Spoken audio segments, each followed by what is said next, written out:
once again I'm feeling how fortunate we are. Not only to see picture of Manasi Ganga, but to be here in Govardhan in the month of Kartik at Manasi Ganga on Govardhan Hill. When I begin describing to you the glories of Manasi Ganga, you will feel the same way too.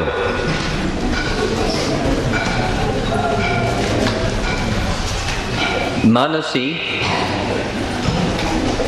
mana, refers to mind, and Manasi Ganga is the manifestation of Ganga here in Govardhan from the mind of Krishna, simply by his thinking and desiring that Ganga would manifest. Ganga appeared here at Manasi Ganga.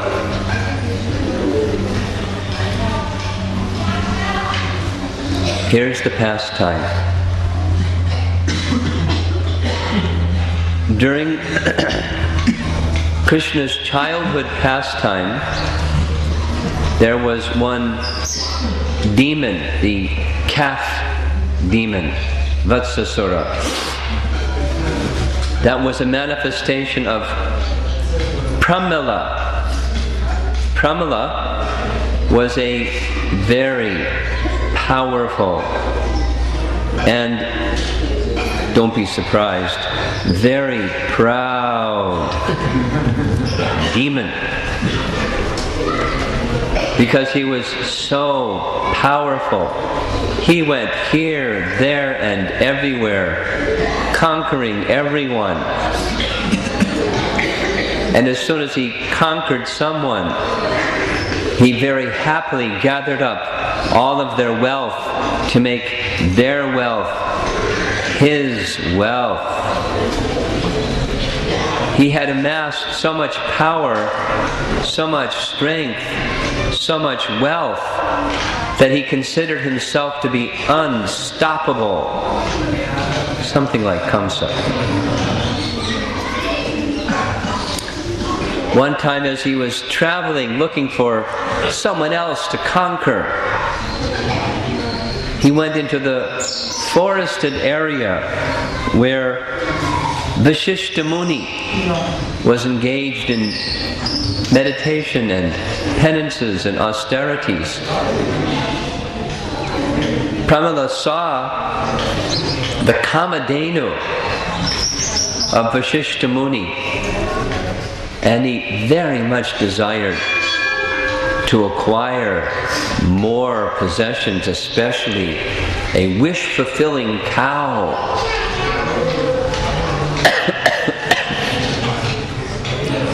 The demon approached Vashishta Muni and requested charity of Vashishta in the form of the cow. Pramila had disguised himself as a Brahmana. Vashishta remained knowingly silent. Then the true nature of this so-called Brahmana began to manifest in the form of anger. Instead of gently and politely and sweetly making another request, he began making his request in the form of a demand. I want your Kamadhenu. Vashishta knowingly remained silent. Then the Kamadhenu herself spoke.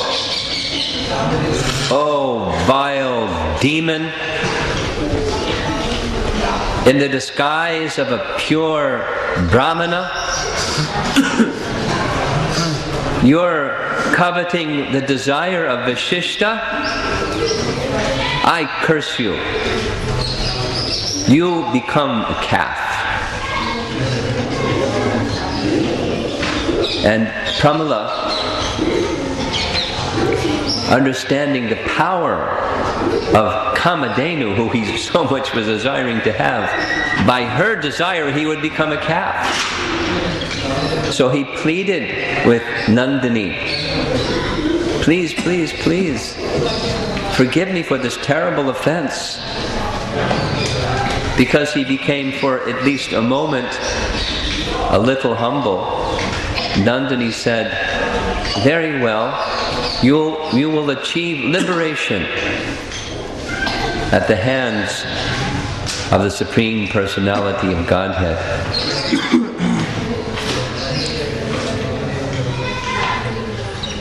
So, Vatsasura one day, in the form of a little calf, just like when we were at the place where Lord Damodar performed his Damodar Leela. Probably some of you saw it. Just by the gate there was a little calf. Or when we went to the Gauchal, almost a month-old calf. But this is a little calf, like just born calf. How innocent and how cute and how charming. A little calf. But the little calf was frisking in with the other calves, being tended by Krishna and Balaram. But Krishna is all-knowing. He pulled Balaram to the side. You see that little calf over there? He's come here to kill you and me and the cowherd boys. Let us watch and see.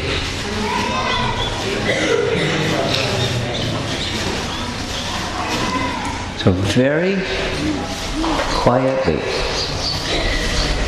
Krishna walked behind the calf and grabbed the calf by his hind legs and twirled the calf around and threw the calf to the ground. Now the demon disposition became disclosed. The calf came running at Krishna and turned and whirled and kicked Krishna in the chest. And all the cowherd boys were amazed. They began running. This isn't a little calf, just the alarm of when you think something or someone is very innocent and they turn out to be just the opposite, when you feel betrayed. So shocking, so hurtful. The cowherd boys didn't know what to do. They ran. At once Krishna knew what to do.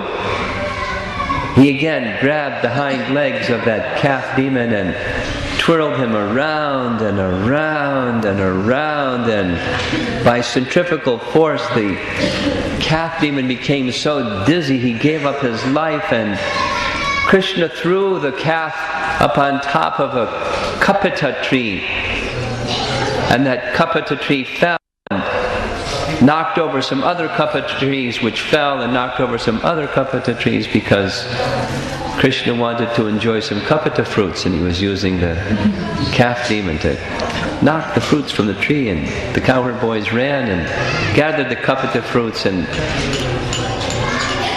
charmingly said, Krishna, well done, well done.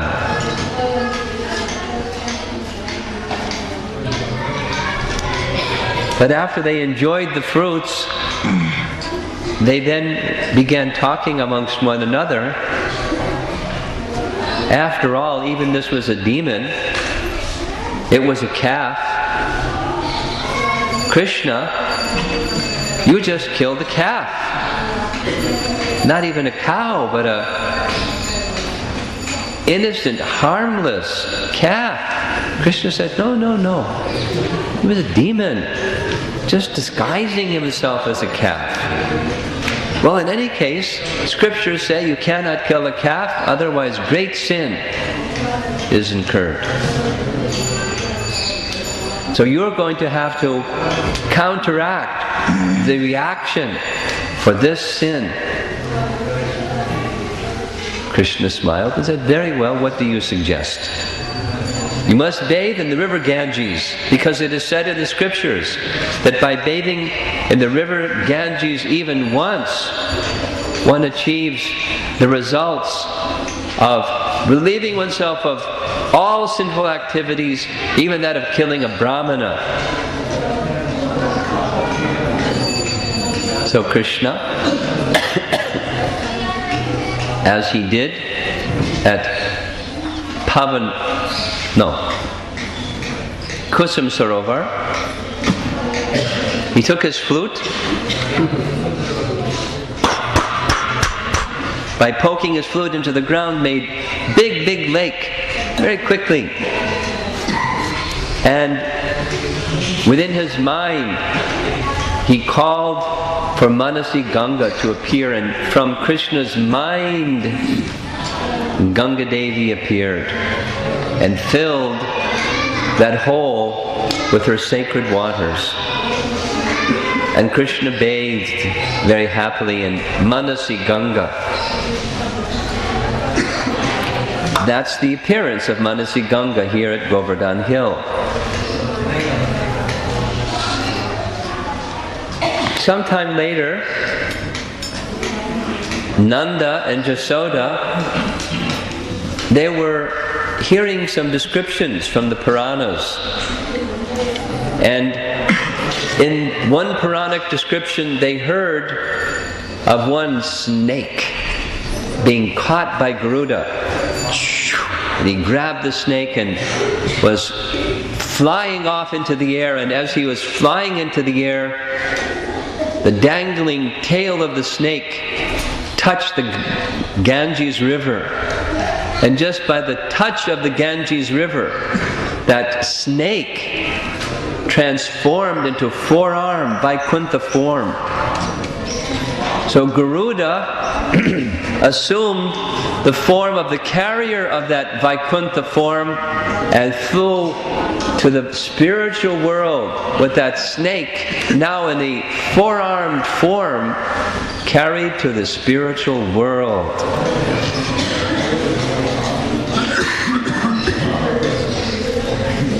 Nanda and Jasoda decided we should go to Ganga and take Krishna with us, because who knows, something may have happened for any of us, some unintentional mistake. Let us go to the Ganga. So Krishna saw Mother Jasoda and Nanda Maharaj making arrangements for a journey, just like I'm sure you heard at Pavan Sarovar. Yes? Bhakti Chaitanya Maharaj described the plan to go to take bath. So, at Pushkar. So, Nanda and Jasoda were planning to take journey to Ganga. And Krishna said, Nanda Baba, Mother Jasoda, why go so far away? Ganga is right here on Govardhan Hill. And they smiled and said, no.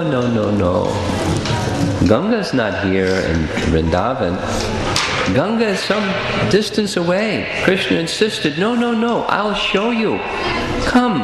And he grabbed their hand and he brought them here to Manasi Ganga, and much to their amazement, from Manasi Ganga, Ganga Devi appeared in her personal form with folded hands, offering prayers to Krishna, riding on her crocodile. Nanda and Jasoda were convinced, this is Ganga. And they took their bath along with Krishna in Manasi Ganga. So the temple that we visited just before this one is the temple of Manasi Devi, Manasi Ganga Devi. There are 4 temples, Devi temples, that the great grandson of Krishna, Vrndavan, installed.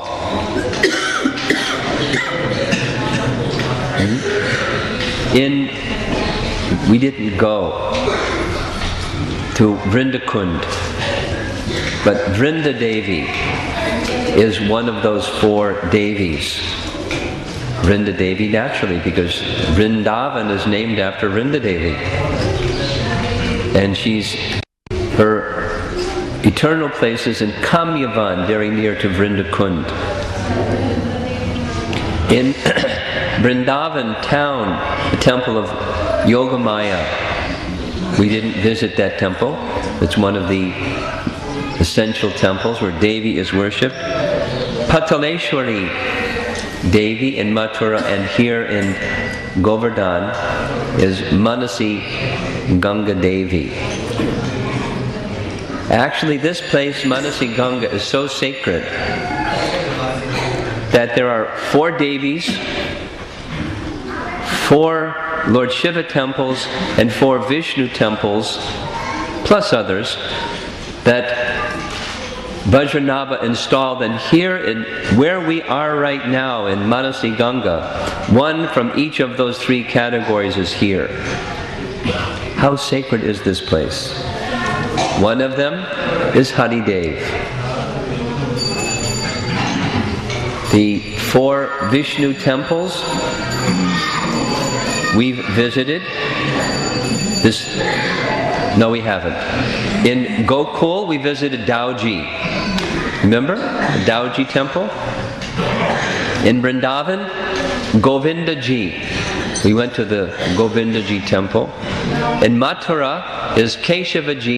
Here at Manasi Ganga is Harideva. Harideva deity was first manifested when the gopis, after Krishna had gone to Mathura, they were feeling great separation from Krishna, and one of the places where they came, because so many pastimes with Krishna had been performed here, we will describe some, they were in deep anxiety in separation from Krishna. So they called his name, Hari, Hari, Hari. And this deity manifested from their intense desire to see their form, see their dear Lord, Hari. So as you see in the form of the deity, it's Gopal, Giridhari. Krishna's lifting the Govardhan hill with his left hand. Now, depending upon the season, there are backdrops. Now you cannot see, but Govardhan hill is above Giridhari. And to one side is the Gopas, and to another side is the Gopis, and above is Indra, all on the bas-relief of this deity. This Harideva deity was later installed by Vajranabha. When Chaitanya Mahaprabhu came to this very place where we are seated right now, when he saw the Harideva deity, he didn't just with folded palms offer some prayers as we probably did, but he was in ecstasy of love of God and began dancing and dancing and dancing and chanting Krishna's holy name in such ecstasy. The Brijbasis had never seen such a thing. They could understand. Krishna left thousands of years ago, but now he has come back in the form of this golden sannyasi, chanting his holy name. This was their realization upon seeing Chaitanya Mahaprabhu appreciating the beauty of Harideva. Through the passage of the years, the temple has not been so nicely maintained, to say the least, and some not very good persons actually stole the deity and took the deity from Vrndavan, some say somewhere in UP, in the Lucknow area, and to this day the original Harideva deity has not been found. This is a replacement of the original Harideva deity.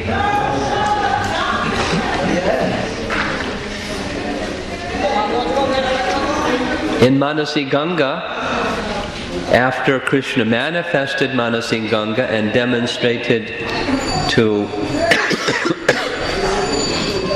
Nanda and Jasoda that Manasi Ganga is none different than Ganga, many pastimes were performed here. One of them described in Gopal Champu. Yesterday, we talked about Jiva Goswami's writing of Gopal Champu, you recall? So in Gopal Champu, one irresistibly beautiful Leela is described that anyone that goes in Govardhan Parikrama must describe this pastime. The pastime of the gopis wanting to cross Manasi Ganga. Their place of milking their cows was on one side, and their place of the market was on the other side. So they would have to cross Manasi Ganga. And during Krishna's time, recall, the Govardhan hill was many times taller, 2 miles tall, and Manasi Ganga was very broad. So to cross Manasi Ganga, they would get on a boat. One time when they came to the Ghat, there was only one boat, and the boat looked very old, and the boatman was very black. But there was only one boat to get on, so they got on the boat and made their arrangement. Again, this is Gopal Champu, Jiva Goswami describing. They got on the boat, and the boatman, you know how it is when you get on the rickshaw and you have to negotiate the price first before you go anywhere. So the boatman negotiated a price. You have to give me so much butter, so much yogurt, and so much ghee from your pots, because I'm very hungry and I won't have the strength to row. So they fed him sumptuously. Then the boatman began to row and row and row, and as he got some distance into Manasi Ganga, he sat down and stopped rowing. Boatman, what happened? What's wrong? I'm so hungry. I need some more. Feed me some more. So they began feeding him some more, and he started to row and stopped rowing. Boatman, what's happened now? I'm feeling very tired. I ate too much. I have to take a little rest. Boatman, you better row across the Manasi Ganga. We'll throw you in Manasi Ganga and we'll row ourselves. All right, I'll row. So as he's rowing across Manasi Ganga, he looks up in the sky and says, a big storm is coming, very dangerous. If the storm hits, it's going to be difficult. Hold on tight. I'm going to row very quickly. And as he began rowing, the storm came, waves started to come, and Krishna is leaning this side, the boat is rocking. Oh, very dangerous. You have to throw all of your pots over the side of the boat. Quick, we may drown. So they threw their pots of butter and milk and yogurt over the side. Oh, the waves are getting bigger and bigger. There's big holes in the bottom of the boats bringing water into the boat. You have to throw all your jewelry over the side. Too much weight. So quickly they took their bangles off and all their ornaments and threw them into the Manasi Ganga. The boatman then said, "Oh, I don't know what's going to happen. They're so dangerous. Maybe you'll have to throw all your clothes off the side. They're wet, they're so much heavy." Again the gopi said, "We'll throw you over the side if there's too much weight in this boat." "Row, boatman, get us to the other side quickly." And as the storm was getting worse and worse, Radharani, in desperation, reached out and grabbed the boatman around the waist. "Please save us, get us to the shore safely." But then she could feel inside his back was his flute. "You're not a boatman, you're Krishna, my dearmost beloved." And so the storm subsided, and the gopis and Krishna enjoyed boat pastimes for the rest of the evening, very happily together. Described in Gopal Champu. So we've all seen pictures of Krishna's boat pastimes, enjoying with the gopis. Sometimes they're singing, sometimes they're offering nice items to him.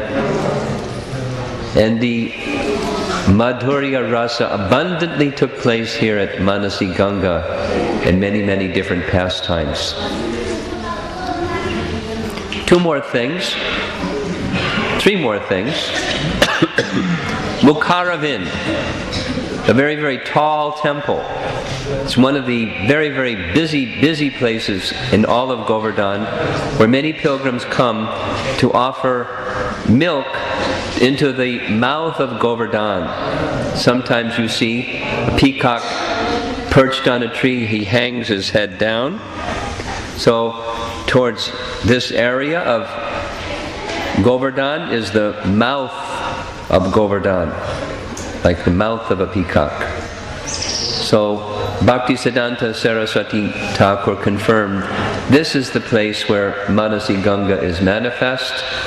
We're going to, as we go through our Govardhan Parikrama, we'll find another place where the followers of Vallabhacharya, they accept a different place as the mouth of Govardhan, and we'll appreciate their fun that they're having offering milk to the Govardhan Shilas here. Then Chakra Tirtha, the place where Sudarshan Chakra, during the course of Govardhan's Krishna's lifting of Govardhan Hill, Sudarshan was keeping everything dry underneath Govardhan Hill, because by Krishna's order he was moving so fast and so with such heat that all the water was evaporating that would have otherwise flooded underneath the Govardhan Hill. And after Krishna set Govardhan Hill back down, Chakra, Sudarshan, took rest at Chakra Tirtha. And just down further, Chakaleshwara Mahadev is one of the 4 Lord Shiva temples that Vajranabh, the great-grandson of Krishna, established. We visited Gopeshwara Mahadev, remember, in Vrndavan town, where Lord Shiva takes the form of a gopi in order to guard Krishna's rasa dance, Gopeshwara Mahadev. And Kamyavan is Kameshwara Mahadev. In Mathura is Bhuteshwara Mahadev, and here in Govardhan is Chakaleshwara Mahadev. Sanatana Goswami, we mainly think of Sanatana Goswami as residing at Madan Mohan Temple. He had his bhajan kutir there, his samadhi is there, so we mainly associate Sanatana Goswami with Madan Mohan Temple. But Sanatana Goswami spent many nights in many different places in Govardhan, in Vrndavan. We learned from the Sad Goswami Ashtaka that they would travel from village to village, staying under different trees every night. And as we described this when we visited Sanatana Goswami's Samadhi and the new Madan Mohan temple, that he was like the former Prime Minister. He served similar function here in Braja by being the support and like the spiritual father of all the residents of Braja. They were not necessarily Gaudiya Vaishnavas until they had Sanatana Goswami's association, but he treated them as devotees of Krishna, dearmost devotees of Krishna, and they loved him very dearly as he loved them very dearly. And he cared for them like a father, a spiritual father. And he treated them in such simple and humble ways, and yet gave them the highest of spiritual teaching and spiritual association, while caring for them on the most simple of basic levels of their existence. One of the places that was a bhajan kutir you visited the other day at Pavan Sarovar. You recall?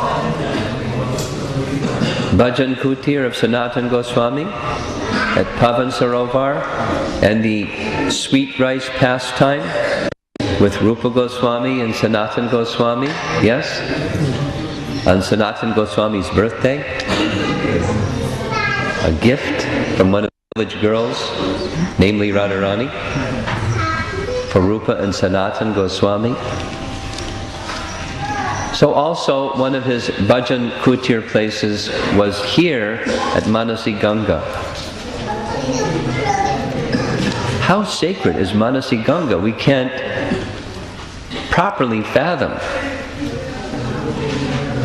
unless there is pure devotion only in our hearts. But by the mercy of our acharyas, these things have been disclosed. So Sanatana Goswami made his bhajan kutir by the side. We'll see again, perhaps as we go around the other side of Govardhan, Chakaleshwara Mahadev, and right next to Chakaleshwara Mahadev is the bhajan kutir of Sanatana Goswami, where he principally did his writing of Brihat Bhagavatamrita. So, two things about Sanatana Goswami. Because this is right by a lake, there at night there's often too many mosquitoes. There was one that was after me last night. That was just one. It was difficult to sleep. So while he was doing his bhajan, too many mosquitoes, it was disruptive. So he decided that he would leave Manasi Ganga and find another place for his bhajan.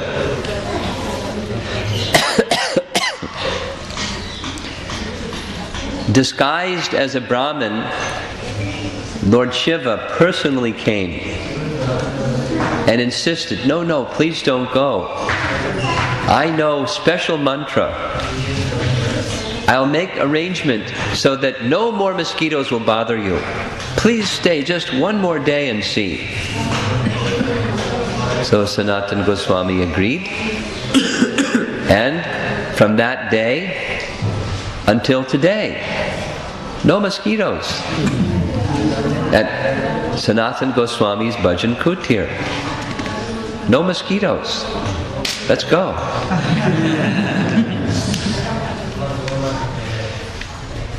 Lord Shiva wanted to serve Krishna's pure devotee. And so he made this arrangement. Such an intimate side by side. We'll see. Chakaleshwar Mahadev, very simple temple for him. And right by his side, very simple, Sanatana Goswami Bhajan Kutir. Sanatana Goswami lived to be 80 years old. And even in his late 70s, he was doing what we're doing today every day. But even more so because if you look closely at maps of Govardhan Parikrama, there's an inner path and there's an outer path, and he took the outer path every day. Chanting 2 lakhs of rounds every day, plus his writing of Brihat Bhagavatamrita and other books. The platform of Sanatana Goswami, we can't understand. His level of devotional service, his incessant realizations of Krishna and interactions with Krishna, so much difficulty he was undergoing that even Krishna felt difficulty. Lord Shiva felt difficulty, Krishna felt difficulty, and came before Sanatana Goswami and informed Sanatana Goswami, you don't have to do this anymore. You're old. You're a perfected soul. And Sanatana Goswami insisted, no, I've made a vrata.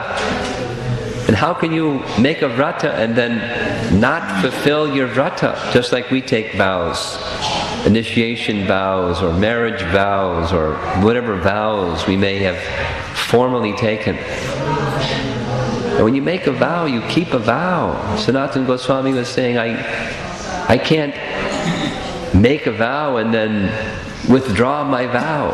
I can't do that. I must. So Krishna then manifested presented a Shila, placed his foot in the Govardhan Shila that melted with the intensity of Krishna's love. And that Shila we've seen at Radha Damodar temple. The print of a calf, the mark of Krishna's flute and Krishna's walking stick, and informed Sanatana Goswami that you circumambulate this 7 times each day, and that will be the equivalent of Govardhan Parikrama. So he continued completing that vrata every day until he left this world. He left on Guru Purnima day from our Vaishnava calendar. And the body of Sanatana Goswami was taken by the other Goswamis in procession from here in Govardhan all the way to the Madan Mohan temple, a grand, joyous procession, and placed Sanatana Goswami in his samadhi behind the Madan Mohan temple. And the Shila that he was circumambulating was taken to the Damodar temple.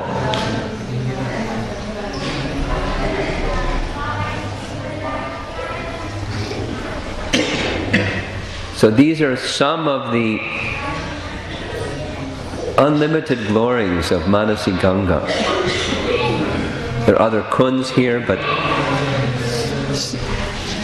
transcendentally powerful place. Very purifying just to come here. Traditionally, Govardhan Parikrama would be started. Some indication is there in Bhakti Ratnakar that the Parikrama that Raghava Pandit took the devotees on began at Manasi Ganga. So we took a little water from Manasi Ganga upon our heads for purification, offered prayers to Harideva for the success of our Parikrama, And seeing these transcendental places and hearing the glories, hopefully our hearts will become further purified to carry us on through this parikrama. Shri Govardhan Parikrama ki, Shri Harideva ki, Chakaleshwara Mahadev ki, Samveda Bhakta Vrinda ki, Nitai Gaur Pimanandi.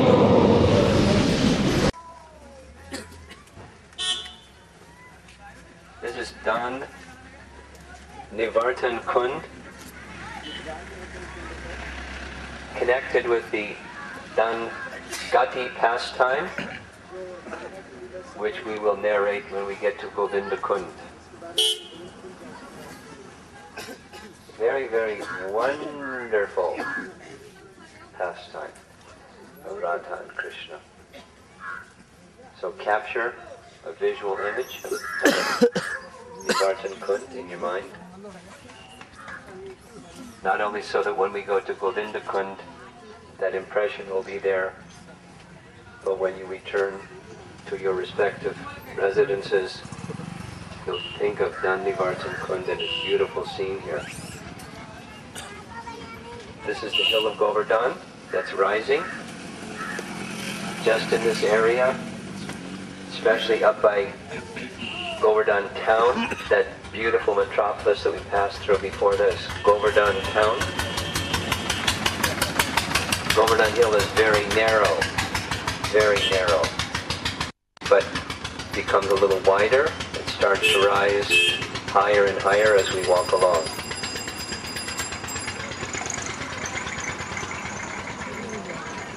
So our stragglers aren't hearing any of this, but we'll repeat it. This is done. Nivartan Kund. Now at the very sacred Govinda Kund, which is a very important part of Krishna's Govardhan Leela and has great significance in Madhavendra Puri's life also. But before we discuss about Govinda Kund, let us go back to Manasi Ganga. We passed through the beautiful, immaculately clean town of Govardhan after leaving Manasi Ganga, and we passed by a place just after the town. We turned left, and a place where there are the feet or the footprints of Srimati Radharani. We saw the footprints of Krishna at Shambhan, and the footprints of Srimati Radharani are in the melted stone of Govardhan, where Krishna performed his Dan Leela. So Dan Gati is that place where, or one of the many places where Krishna performed his tax pastimes. The shape of Govardhan just below Manasi Ganga is very, very narrow. And so Brijbasis that would want to cross Govardhan Hill, sometimes rather than going by boat to cross Manasi Ganga, would simply walk across the top of Govardhan Hill. So one of the places where Krishna performed his tax pastimes was when the gopis were crossing from the other side of Govardhan Hill to this side where we have just been walking.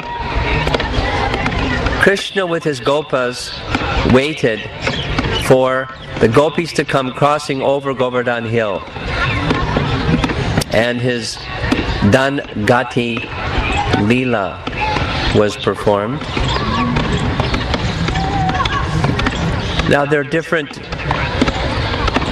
many different times. The same pastime would be enacted and reenacted again and again. One very nice depiction of this pastime was explained by Raghunath Das Goswami.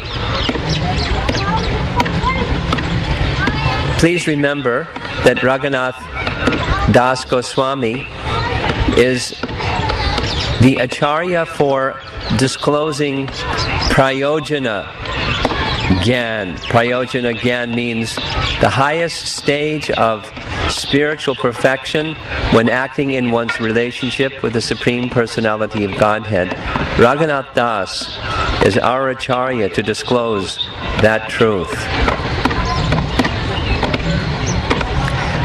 Raghunath Das was given a copy of Rupa Goswami's Lalita Madhava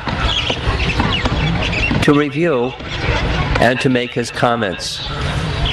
In Lalita Madhava, it describes Krishna's pastimes outside of Vrndavan. And part of Lalita Madhava describes the separation felt by the residents of Vrndavan once Krishna had left Vrndavan and had gone to Mathura and Dwarka.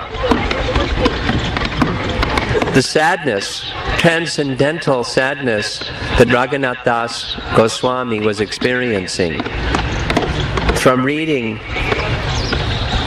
Lalita Madhava sent him into a deep transcendental despair mood that very, very much concerned all the residents of Vrndavan. Raghunath Das was their superior. And here is their superior whose renunciation can't be compared to anyone, is now in such despair he can't even sleep the hour and a half every other night, or eat a palmful of buttermilk every other day. He became skinnier and disturbed. So Raghunath Das Goswami was cheered up deliberately by Rupa Goswami, by Rupa Goswami's presenting him with a very wonderful description of Radha and Krishna meeting. We discussed this at Chirgat yesterday. There is the Sambhog and Vipralamba, the meeting and separation pastimes of Radha and Krishna. So Rupa Goswami's description of Sambhog, of meeting of Radha and Krishna, revived Raghunath Das Goswami so much that he wrote a separate small book.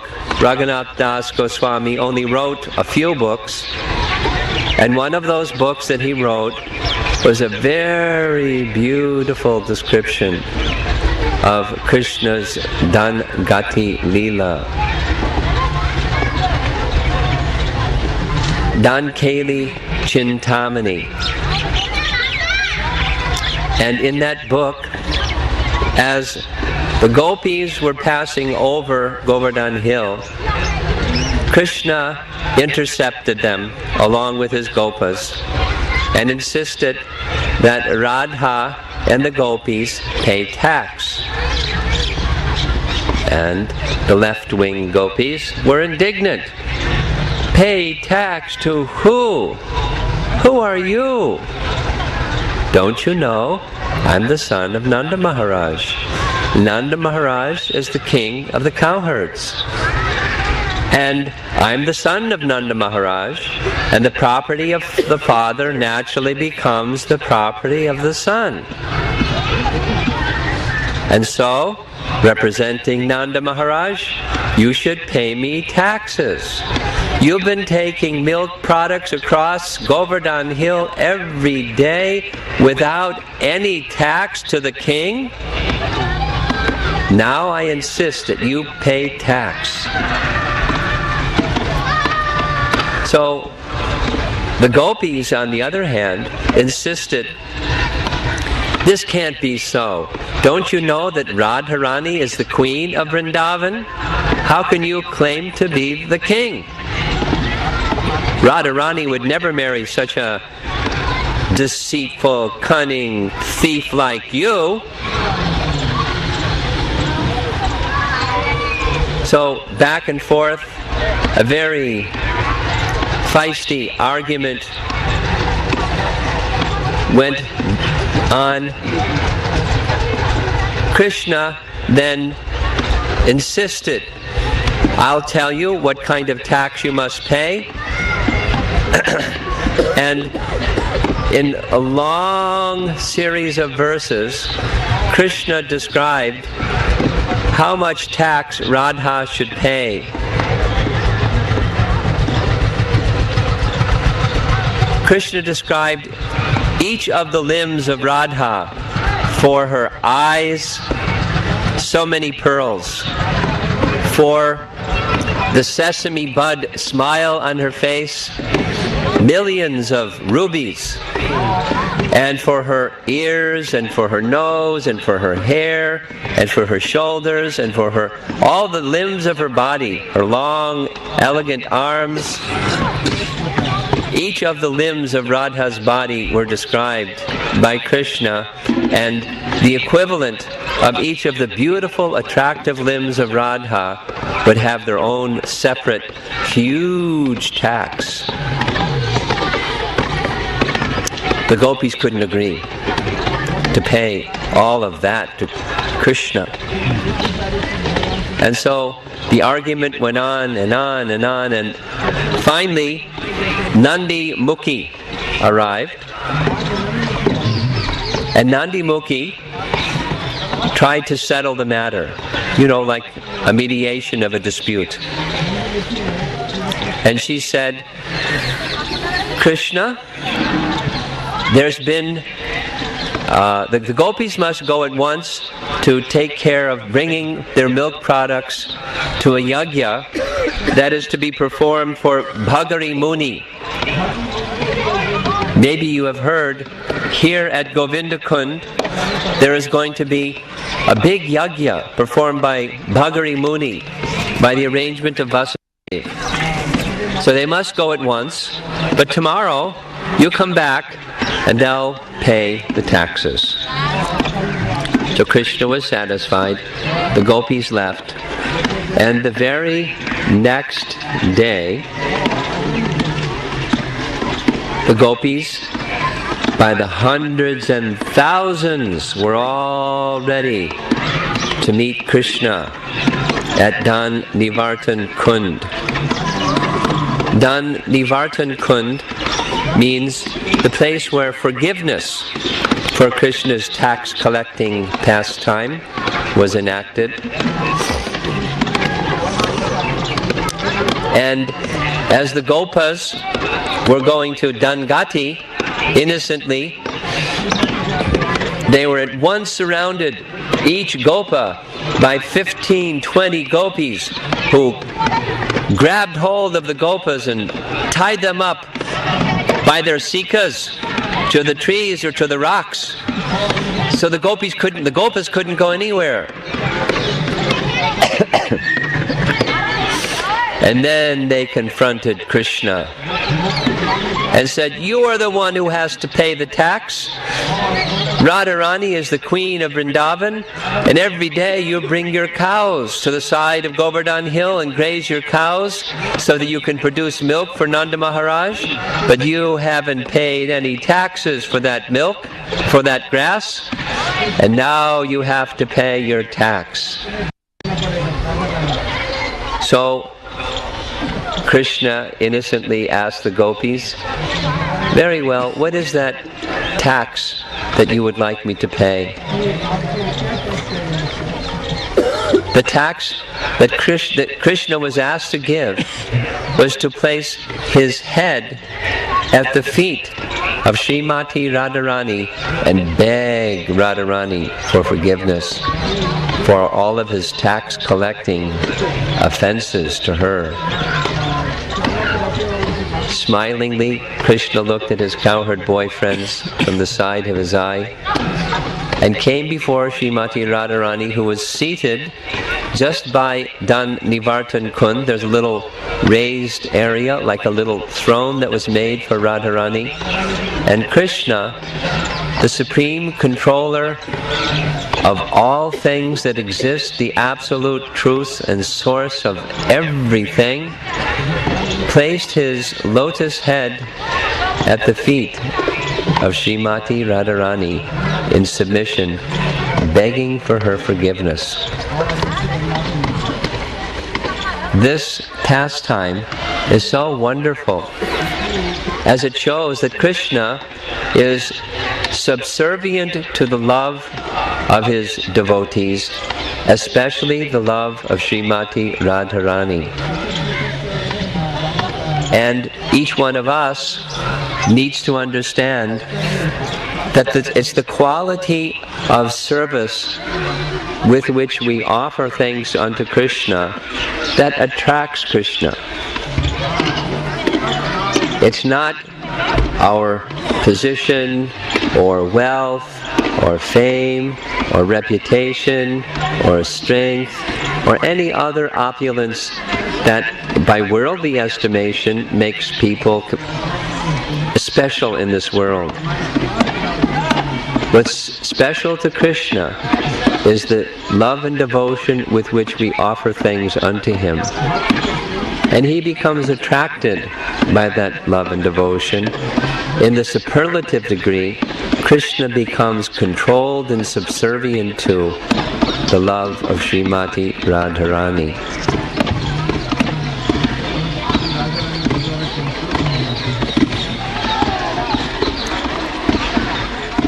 After we passed Naval-kunda, we took our lunch at ISKCON Govardhan. I'd like to mention a little bit about that place. Some time ago, about 10-15 years ago, Tamal Krishna Maharaj and Giriraj Maharaj felt that it's very important for leaders of our society to be able to take a break, to get away from the day-to-day demands of taking care of problems and immature devotees and problems and more problems and more problems. So many problems, just living in this material world. So from time to time, to associate with others who are peers, God brothers, senior devotees, who are fixed in their Krishna consciousness, to provide a place at such a sacred, holy place as Govardhan Hill, to associate together.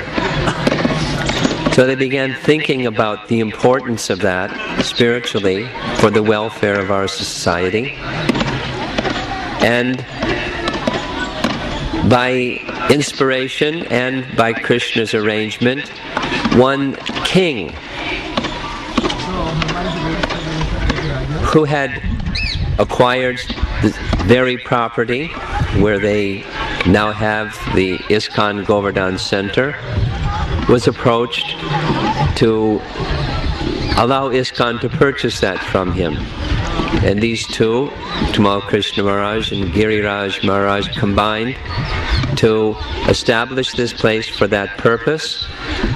We didn't stay long, in part because we're already 3 hours behind our schedule. But sometime, if you go to visit there, they have rooms up on the roof, and from the roof, you just sit in your room, look out the window, and you have darshan of Giri Govardhan. 24/7.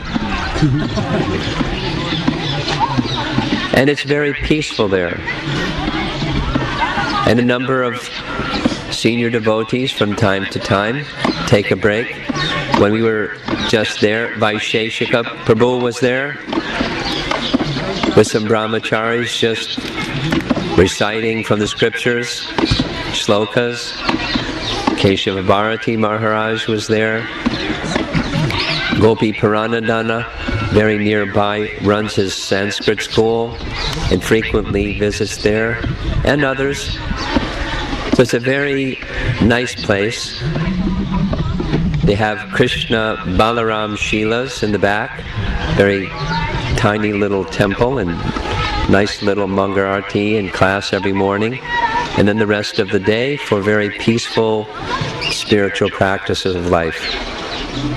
So that's ISKCON Govardhan, and I believe a Pushpa Samadhi of Tamal Krishna Maharaj is there, because he was very fond of that place.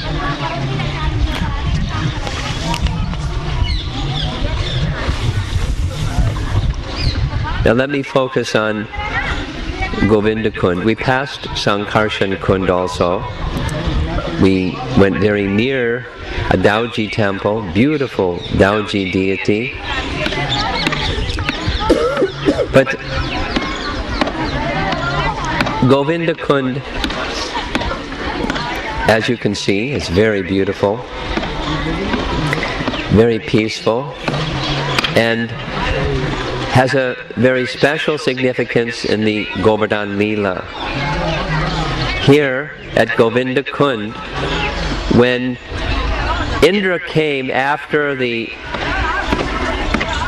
devastating rain that he sent to destroy the residents of Vrndavan failed, he came with Surabhi and all the demigods.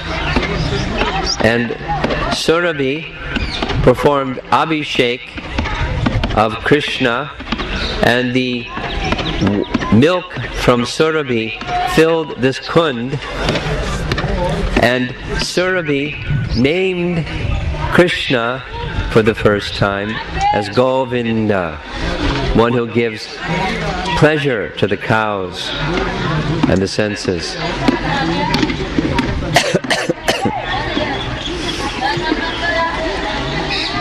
It was here at Govinda-kund that Madhavendra Puri, while performing his parikrama through Navadvip, through Vrndavan, and specifically around Govardhan Hill, came somewhere over where that nice banyan tree is, and at night, as the evening was setting, the sun was setting, and the evening was coming to a close, he had this practice as a Paramahansa Vaishnav that he wouldn't eat unless someone approached him and offered something for him to eat.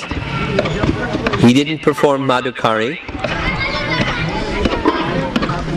He didn't go from home to home requesting alms, as is a common practice for renunciates. Rather, his practice was, unless someone approached him, he would fast.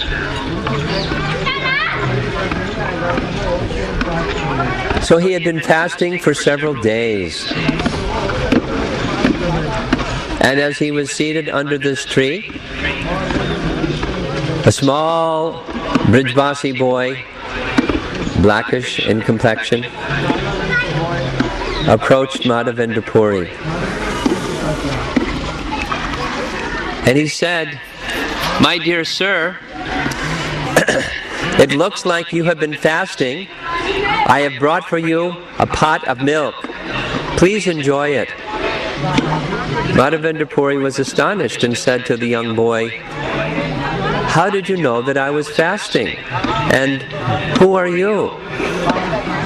He said, "My name is Gopal. I'm a cowherd boy here in the village. And those ladies on the other side of the kund, they saw you sitting here and they could understand that you had been fasting, so they asked me to bring this pot of milk to you.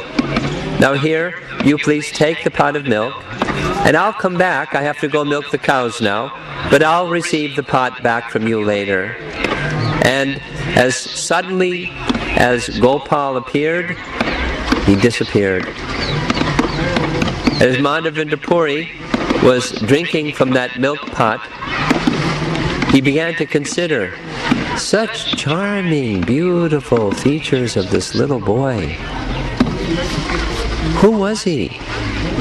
And as he was drinking the milk, he was feeling transcendental ecstasy, not like the normal drinking of milk, and he could understand this was Krishna. Oh no!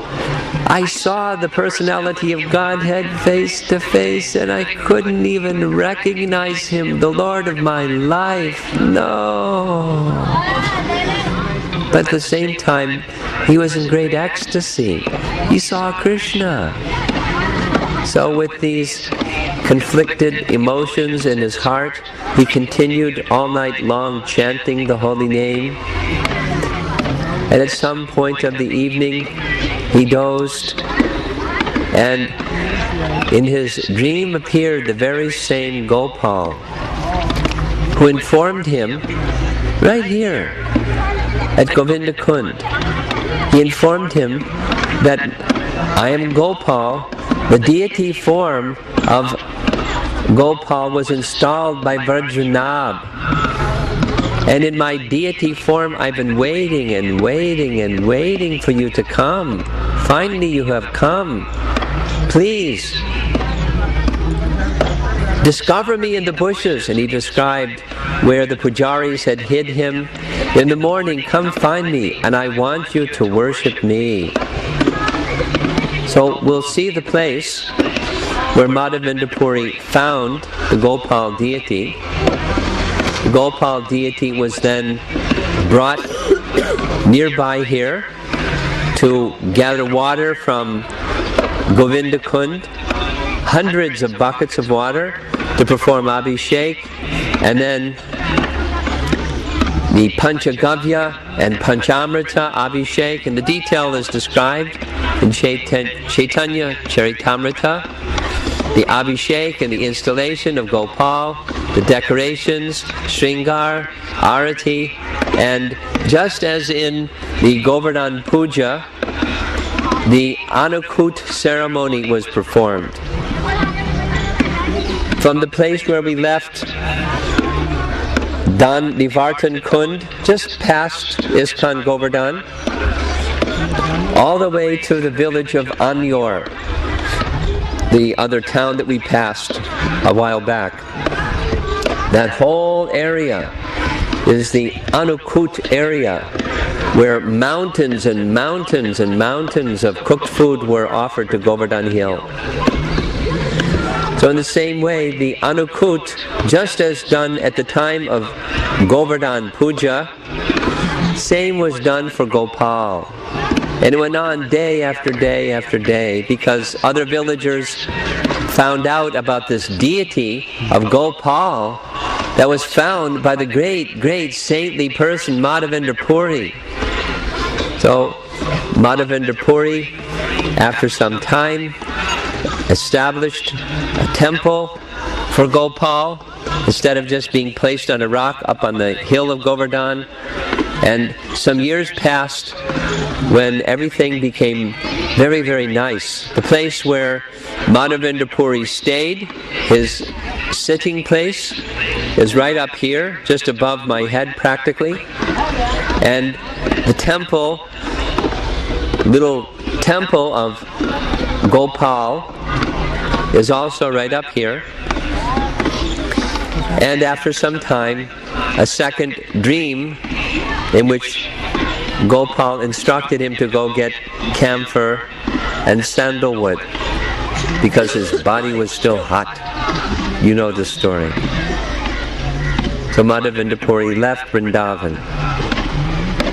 So all of these very, very intimate pastimes with Radha and Krishna and Govardhan and Madhavendra Puri and Gopal, they all took place right here at Govinda-kunda.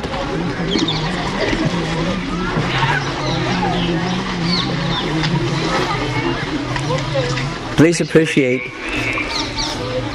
that when the personality of Godhead reciprocates with his devotees in these very, very intimate ways, there's enormous spiritual potency in narrating these exchanges. in hearing the exchanges, what to speak of coming to the place where these exchanges actually occurred in the month of Kartik. We are very, very fortunate to be here and hear and chant and remember about these sacred pastimes.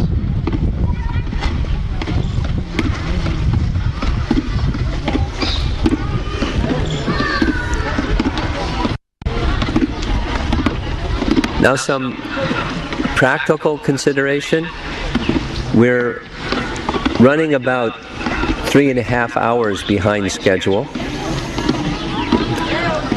Let's see what happens.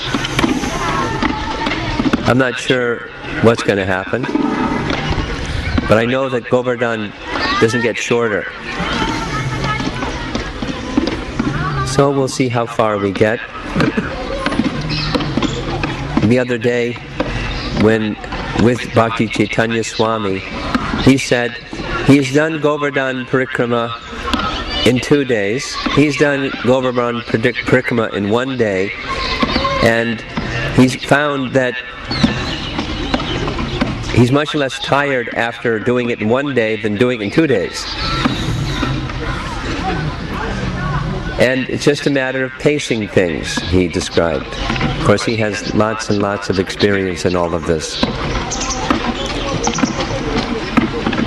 So let's see how far we get.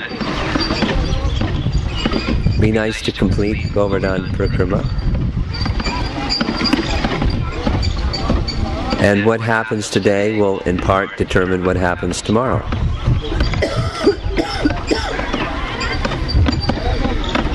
Let's push on and see how we do. Shri Giriraj Maharaj ki jai. Shri Krishna Balaram ki jai. Shri Govardhan Parikrama ki jai. Gaur Premanande Harideva. Punch, the tail of Govardhan.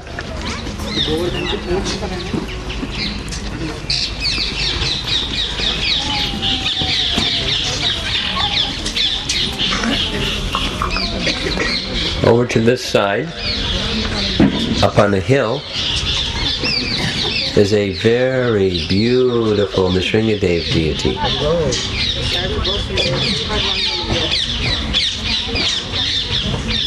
Last time we were here, we had evening kirtan just as the sun was setting up on that raised area of the temple, and it was very nice. And that's when we had our evening prasadam. So it's, at least we're consistent in that regard. We're off schedule with prasadam. And quite likely the situation will duplicate.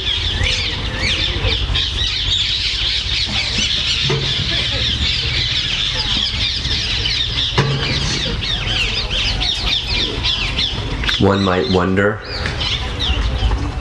why would there be a Nrsingadev temple at Govardhan Hill? How does that fit together with Giri Govardhan? And for the same reason, I don't know if you visited when you were at Nandagram, but at Nanda Baitak, there's a Nrsinga deity that Nanda Maharaj personally worshipped. Did you see that deity? Did you hear about that deity? Very beautiful deity of Lord Nrsingadev.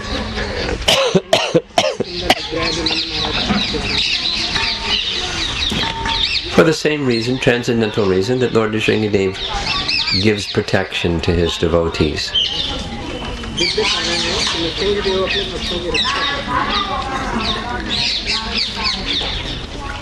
Now, as we were coming down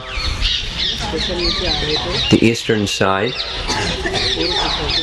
of Govardhan Hill,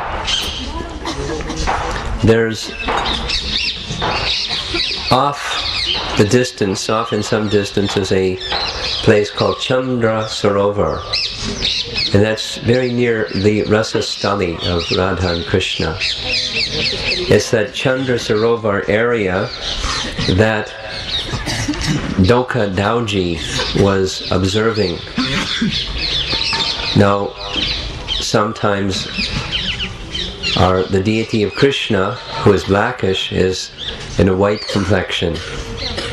And that Doka Dauji is in a blackish complexion because he was so much absorbed in seeing Shyama Sundar in his Rasa Leela with the gopis that his color turned blackish and his eyes are very big.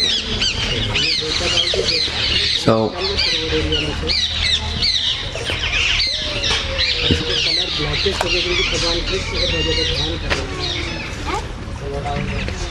the gopis, after the rasa dance, came here to this kund to refresh themselves.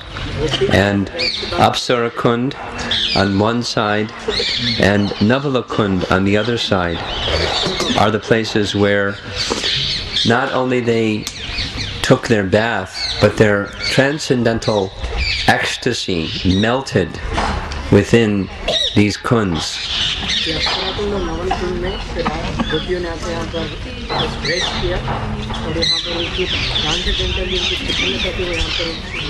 This is described by Jayadev Goswami in his Gita Govind.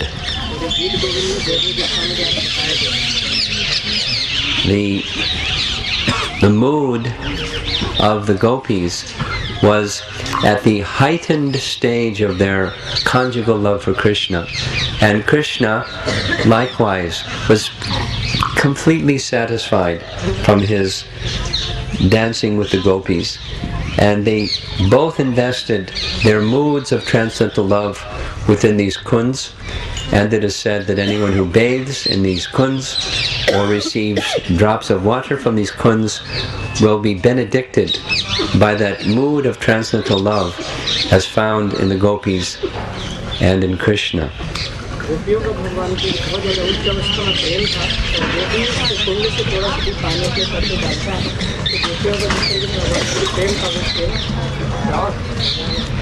Also in this very place, it's described that the pastimes of Krishna with his cowherd boys as they would travel about Govardhan, from time to time Krishna would exhibit at the request of the Gopas Krishna's forms of the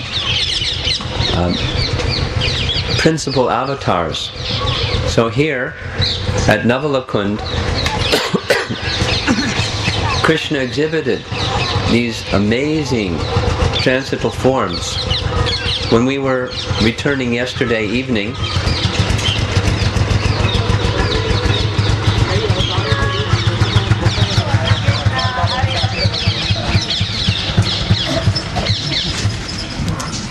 from Chirgat, we made a stop at one place just before the road that comes off from the Delhi-Agra road coming to Vrndavan, where there's a form of Lord Vishnu. No, excuse me, it's a Garud Govinda deity, where the cowherd boys had requested Krishna to show his form of riding on the back of Garuda. So Govinda is manifesting 10 arms, and his legs are by the side of both sides of Garuda's head. By his feet are Satyabhama and Rukmini, and he's riding Garuda.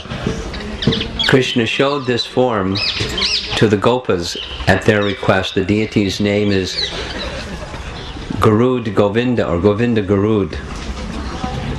Very, very beautiful deity. And with special permission, the Pujari pulled back Krishna's dress so you could see Garuda riding. Otherwise you just see Garuda's head and Govinda riding on his back. So फिर खास के पास में हमने देखा था पास में गरुड़ गोविंद भगवान का विग्रह जिसमें भगवान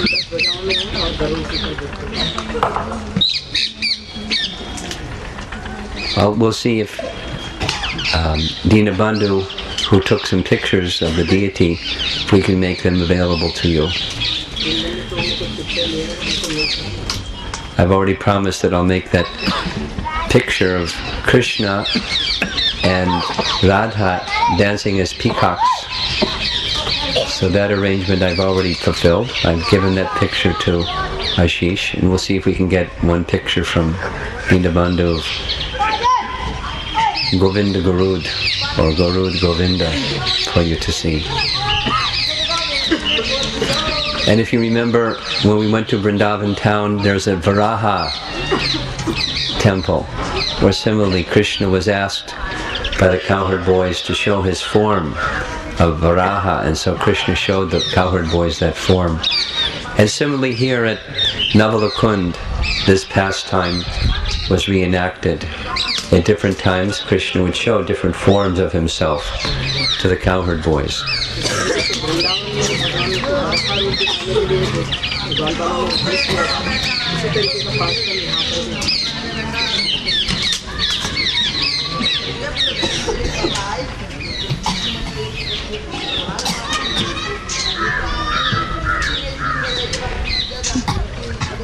These pastimes are amazing, yes? What's more amazing is that the same transcendental emotion as Krishna experienced when performing these pastimes are invested in these places, and quite ordinary people like ourselves can come and become spiritually uplifted just by coming to these places and hearing of these wonderful pastimes. And as covered as we are, we can become transcendentally blessed by Krishna's performing of his pastimes. And this is one of the reasons of Krishna's performing transcendental pastimes.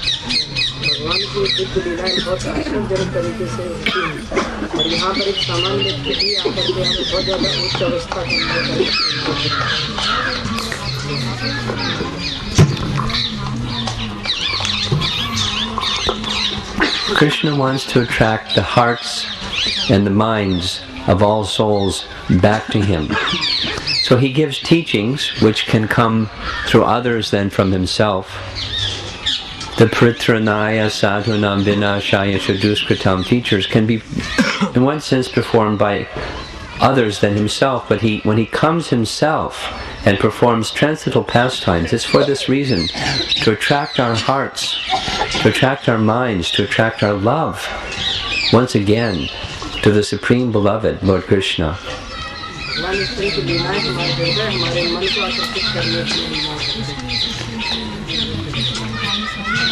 The next place that we are going to visit is just such a place.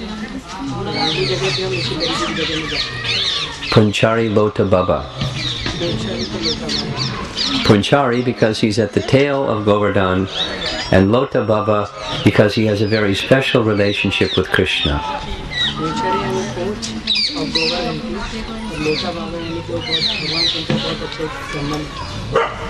Dinabandhu likes to explain this one, that the cowherd boys would all carry a little cowherd stick that's called a lati.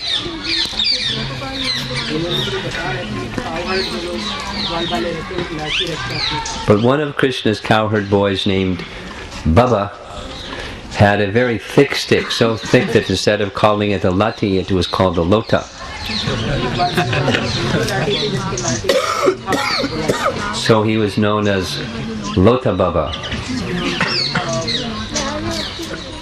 So when Krishna was lifting Govardhan hill, Lota Baba was beside Krishna thinking, oh, he thinks he's lifting Govardhan hill, but really it's my Lota stuck up in the bottom of Govardhan hill that's lifting Govardhan hill. Without my effort, Krishna would be finished.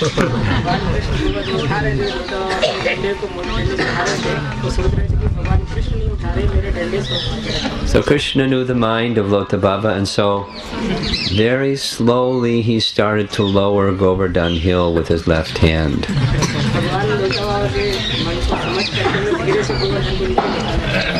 And Lota Baba was straining and straining to hold up Govardhan Hill, but it wasn't staying up, and he could understand it was actually Krishna who was holding Govardhan Hill back then.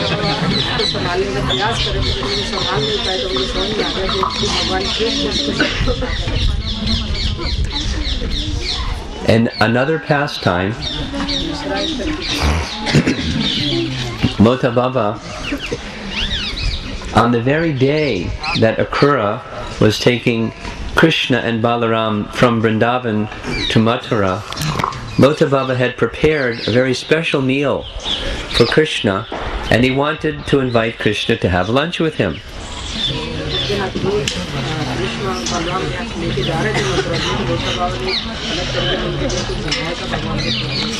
He didn't see the whole scene in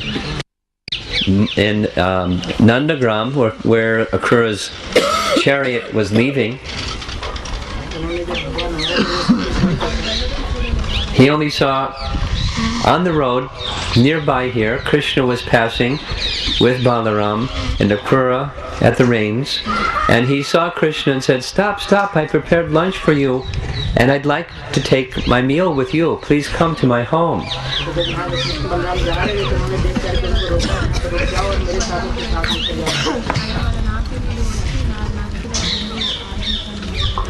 And Krishna replied, "I can't come just now, but I'll come tomorrow. I'll have lunch with you tomorrow." And Lota Baba said, "Very well, but understand that I am going to be fasting and waiting for you until you return."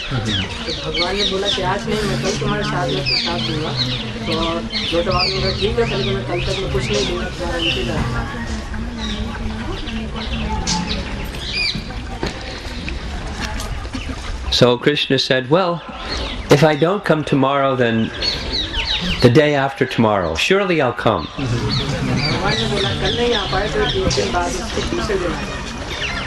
And Lota Baba gave this same response. "Very well, I'll be right here, just waiting for you to return. The day after, I'll be right here. And I'm not going to be eating anything until you come back, so please hurry."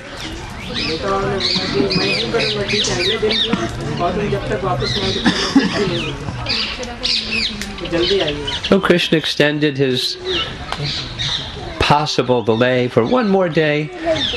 The day after tomorrow, I'll come.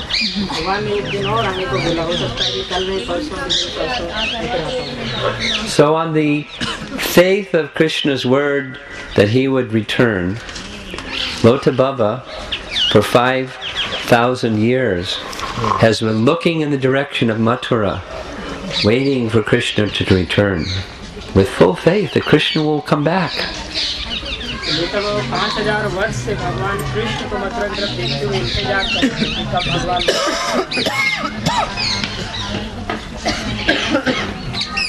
We read in the scriptures that in order to be successful in spiritual life, one has to have great and transcendental determination, yes?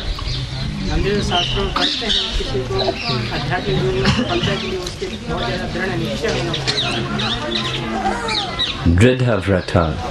This is the term used in Bhagavad Gita.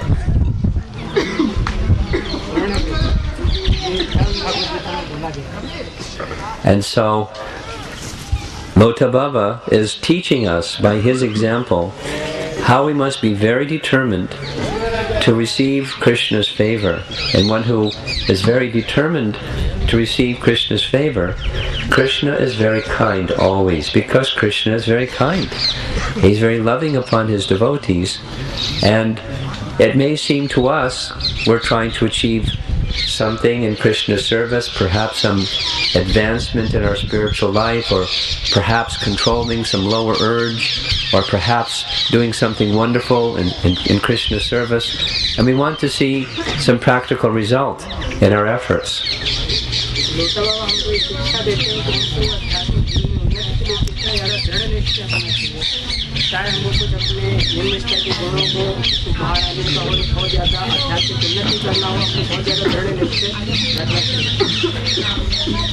When those situations arise in your life, think of Lota Baba.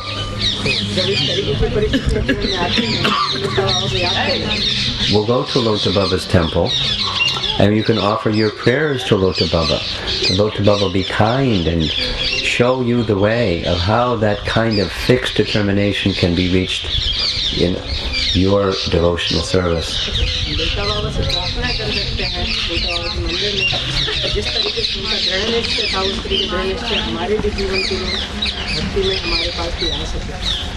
Just in that same area is the cave of Raghava Pandit, a very, very wonderful place which takes about 45 minutes to see, and we're not going to do that, but I'll describe it to you.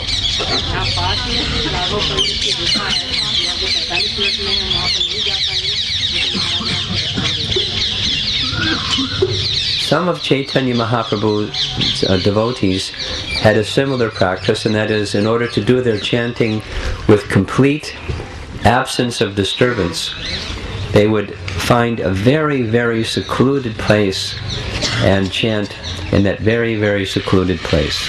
And Raghava Pandit's secluded place was down into the ground and deep, deep, deep, deep down, and then horizontally across, and he would sit there undisturbed chanting the holy names of the Lord.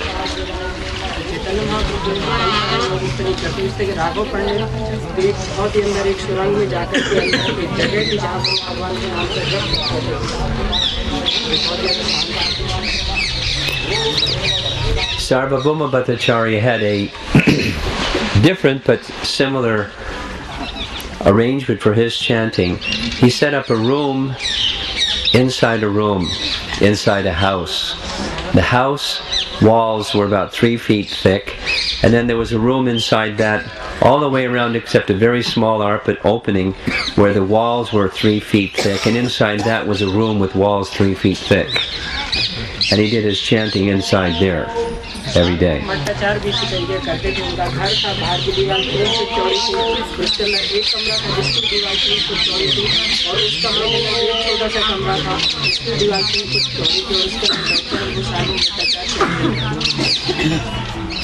So perhaps you can reflect on what goes on while you're chanting the holy name each morning in your home situations.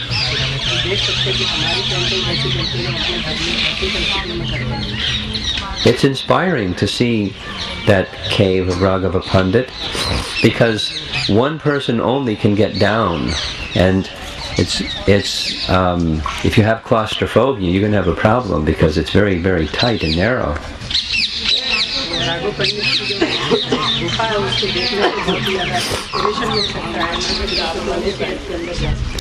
But this is the same Raghava Pandit that was a great lover of Chaitanya Mahaprabhu and the whole of Braja. Raghava Pandit is described in Bhakti Ratnakar that he took Srinivas Acharya and Narottam Das Thakur on the whole Brajmandal Parikrama, and in detail described each of the places of Krishna's pastimes.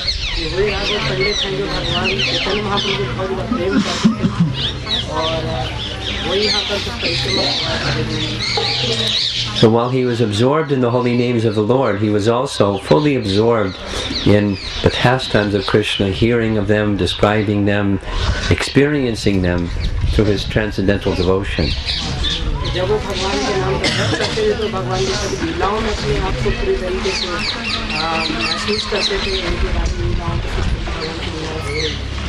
So please understand what great devotees have resided in the very places where we're seated now, and just in our vicinity.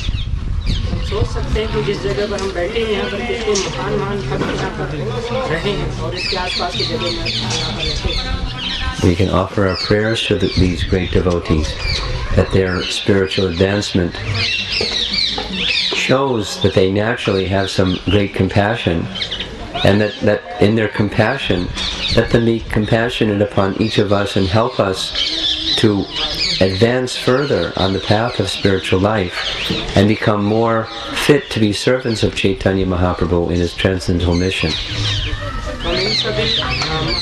तो इन गुणों से समझ में आता है कि बहुत ज़्यादा कृपालु थे, जिनसे हम प्रार्थना कर सकते हैं कि ये हम पर दया करें ताकि हम भगवान के चले महाप्रभु के मिशन में और दूसरे तरीके से हम सर्विस कर सकें।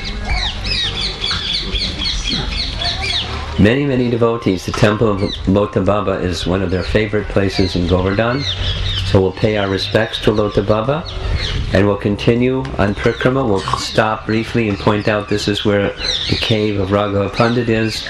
And then in case you get lost or separated, our next place where we'll stop is Sorabi Kund. तो अभी हम लोटा बाबा के यहाँ मंदिर पे जाएंगे और वहाँ से उसी राघव पंडित का जो गुफा है वहाँ से उठेंगे लास्ट में छोटी को यदि आप कभी छूट जाते हैं। If we move quickly and stay together, we'll probably finish. We're halfway point, and normally Govardhan Prikrama takes about 6 hours. It's now 2:40. Add 3 hours. It's 5:40. A little bit of katha, we'll finish 6-ish. It's starting to get dark. We'll be passing through Radhakund to get back to where the buses are. Let's stay together and try to move quickly so we can finish this evening. Top of the hill is a deity named Doka, Dauji. And at the bottom of the hill is a Shalagram Shila with the imprint of the Mukut of Balaram. The crown of Balaram melted Govardhan Hill. Melted the Shila of Govardhan here.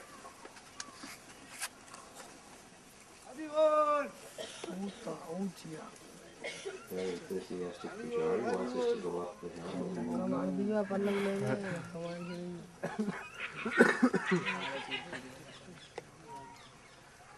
So, in this direction is, gentlemen, one of the places where Krishna's rasa dance was performed. Krishna's rasa stali is in this direction. And Balaram very much desired to experience, to witness Krishna's rasa lila.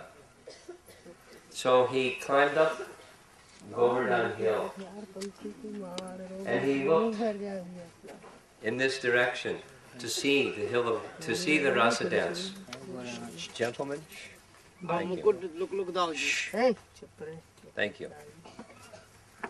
So, as he was looking, his stare was in great amazement to see the wonderful rasa lila of Krishna, and his deity form is facing in that very direction, seeing the rasa lila of Krishna. Now it's described that he was in such ecstasy that the crown that he was wearing fell off his head, and in the same ecstatic mood, the crown touched the Shila that's right by my right arm, and where this very enthusiastic Pujari is going to show you as soon as I stop talking. The Mukut of Balaram is melted into the stone of Shalagram.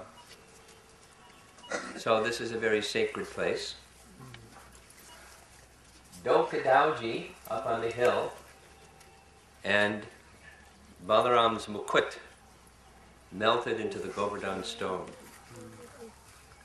Dokadauji ki Jai! Shri Giriraj Maharaj ki Jai! Go Premanandi Haribol. The other side of Dokadauji, and down below Dokadauji was a shrine where Indra offered his obeisances. If you remember, Dokadauji, just up this way is Govinda Kund, and this is Surabhi-kund. So this is the worship of that the demigods performed for worshipping Krishna with all of their opulent, heavenly, regal paraphernalia when they were Surabhi pronounced, or the demigods rather, pronounced Krishna as their Indra, the king of Braja, Brajendra. So, over on this side of the mountain of Govardhan is where Surabhi performed her worship of Krishna. And this is Surabhi-kund. Very soon we'll visit Airavata-kund, where we will see an impression of the elephant Airavata in the hill of Govardhan. Very, very clear and distinct. So, every year, wherever we may be, as followers of Srila Prabhupada and worshippers in the line of Chaitanya Mahaprabhu, we all observe Govardhan Puja. That's coming up very soon. Maybe some of you will be back in your places, your homes, worshipping Govardhan on Govardhan Puja. And you can remember this year and each successive year the places where Krishna actually performed these transcendental pastimes.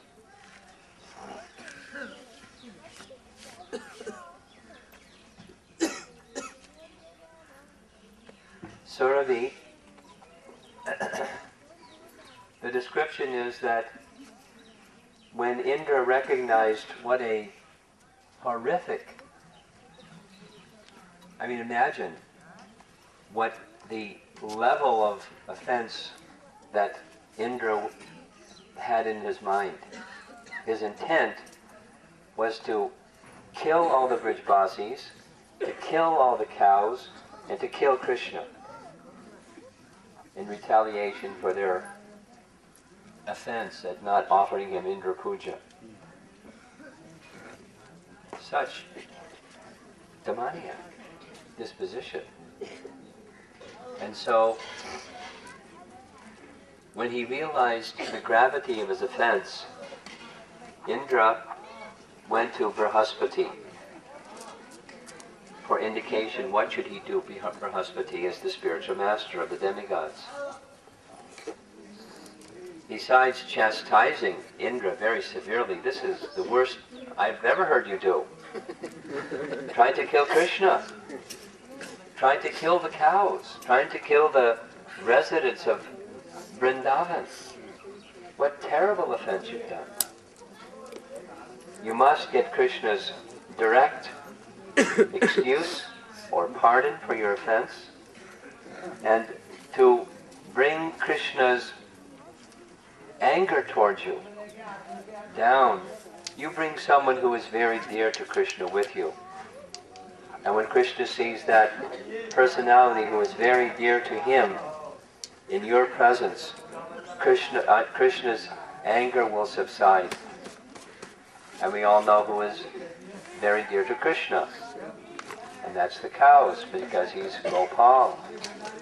So amongst all the cows is Surabhi, the transcendental cow.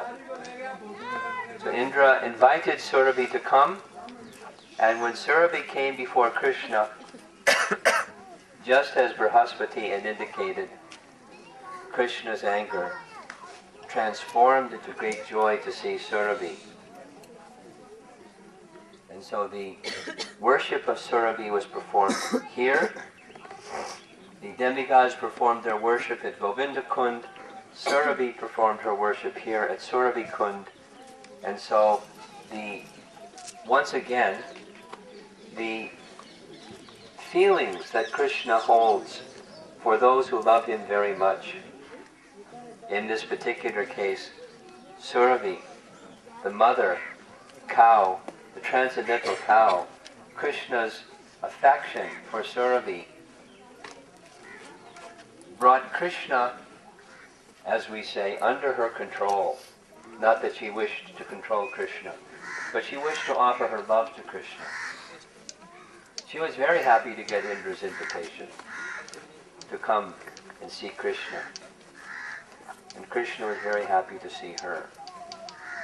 Even the circumstances were quite severe. So this is the place where Surabhi worshipped Krishna with her transcendental milk. And we'll offer our prayers here at Surabhi-kunda. If we go in that direction, the gentlemen who are waiting on that side will be very enthusiastic to agitate your minds. So I'm not planning to go there myself. We can send one brave soul with some cup. We already have. You can sprinkle some water on each of the devotees' heads. And we'll carry on with our Govardhan Parikrama. Giri Govardhan ki jai, Surabhi-kunda ki jai. Tumi sarve sare sara Brojendra Kumar. Tumi sarve sare sara Brojendra Kumar.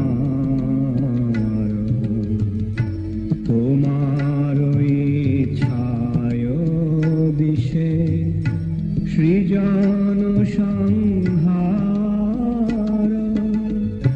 তোমার ইচ্ছায় বিশ্বে সৃজন সংহার তুমি সর্বে সারে সার ব্রজেন্দ্র কুমার।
জনম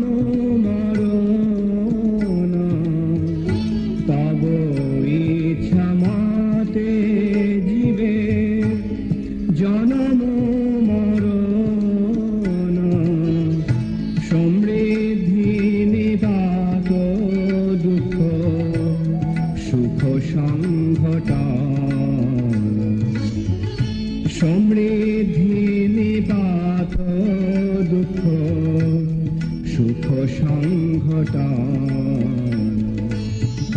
তুমি সর্বেশ্বরে সর ব্রজেন্দ্র কুমার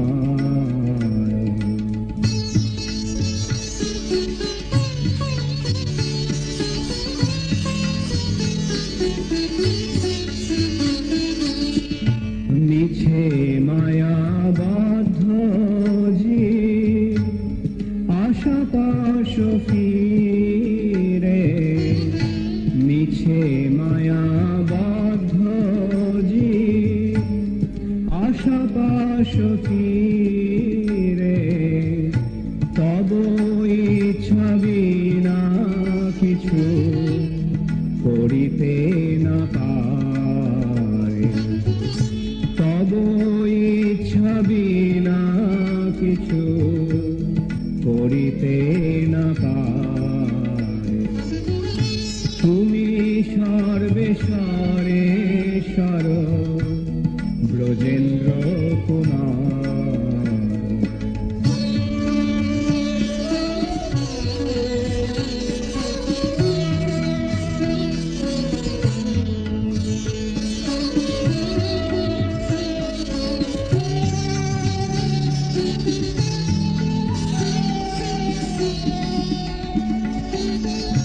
তুমি তো রাখা কয়া পালক আমার তুমি তো রাখা কয়া পালক আমার তোমার চরণ বিনা আশা নাহি আর তোমার চরণ বিনা আশা নাহি আর তুমি সর্বেশ্বরে সর ব্রজেন্দ্র কুমার